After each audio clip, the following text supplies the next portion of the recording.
আসসালামু আলাইকুম। আশা করি সবাই ভালো আছেন। আমি আল্লাহর রহমতে ভালো আছি। তে আজকে অনেকগুলো অর্ডার আমার করতে হবে, শেষ করতে হবে। যেহেতু ধানের কাজ করি সারাদিন, আর মেশিনে আমি একদমই সময় দিতে পারি না। সেজন্য এইগুলা কাটিং করব, সেগুলো আমি নিতেছি, অল্প করে নিতেছি। কারণ আমি সারাদিন ধানের কাজ করে এইগুলো আমার রাত্রি সেলাইতে হবে, তাই আমি অল্প কিছু কাপড় নিতেছি। আমার কাছে অল্প হলেও অনেকের কাছে হয়তো বা অনেক বেশি দেখা যাইতেছে। কারণ হলো ওই কাজগুলো আমার জমে রয়েছে। এখানে 10টা পায়জামা, সালোয়ার আর কিছু জামা আছে, মেক্সি আছে, সেগুলো আমার শেষ করতে হবে। দিনের ভিতরে শেষ করতে তে হবে। আমার স্বপ্নগুলা কিন্তু আসলে বাস্তবের সাথে এখন এক হচ্ছে। আমার অনেক ভালো লাগতেছে।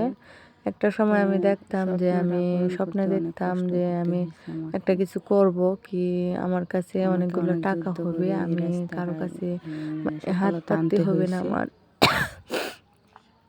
যেহেতু সেরকম একটা পরিবেশ ছিল না আমার। এখন আল্লাহর রহমতে অনেকটাই আমার কাছে টাকা আছে। আমার মানে পরিশ্রম করে আমি উপার্জন করতে পারি। আর পরিশ্রম করলে জীবনে সফলতা আসবে আর সুখ শান্তি আসবে। তো আবার কিছু গস কাপড়ের জন্য চলে গেলাম, সেটাও আপনাদের সাথে শেয়ার করলাম। যেহেতু সামনে আমার মেয়ের মাদ্রাসায় সভা, সেজন্য আপনার এই জামার কাপড়গুলো নিয়ে আসলাম। তারা মহিলা মাদ্রাসা সবাই অনেকজন একসাথে মানে করবে, একই প্রিন্ট দিয়ে অনেকজন জামা বানাবে। তো কুচি কাট জামাটা আমি হয়তো একটা ভিডিওতে দেখবেন, সেই জামাটাই তারা সবাই বানাবে। তো সে কারণে তারা বলতেছে যে আমরা তো অনেকজন একসাথে বাজারে গেলে কিরকম একটা সমস্যা, তা আপনি কাপড়গুলো চয়েস করে দিন।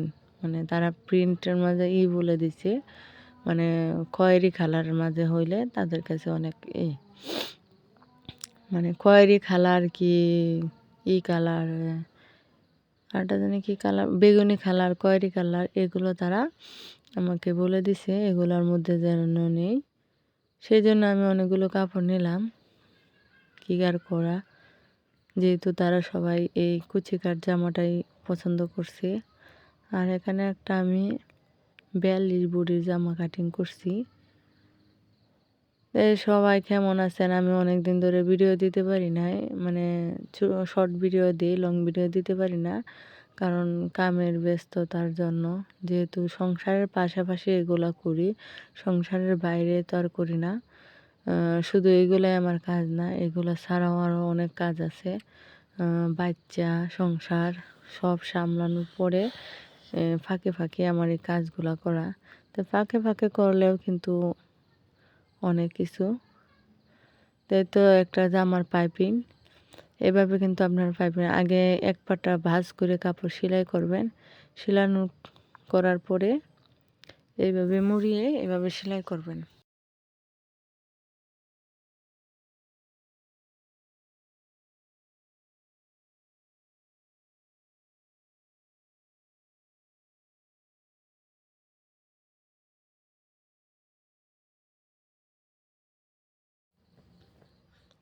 পাইপিংটা কিন্তু আপনি মানে হলুদ কালার সুতার উপরে সিলি দিবেন না। হলুদ কালার মানে কাপড়ের উপরে সিলি যেন না পড়ে, তাহলে ভালো দেখা যাবে না। কালোটার উপরে সিলি পড়লে সেটা আপনার অনেক সুন্দর লাগবে। দেখেন আমি পাইপিংটা বসাইতেছি।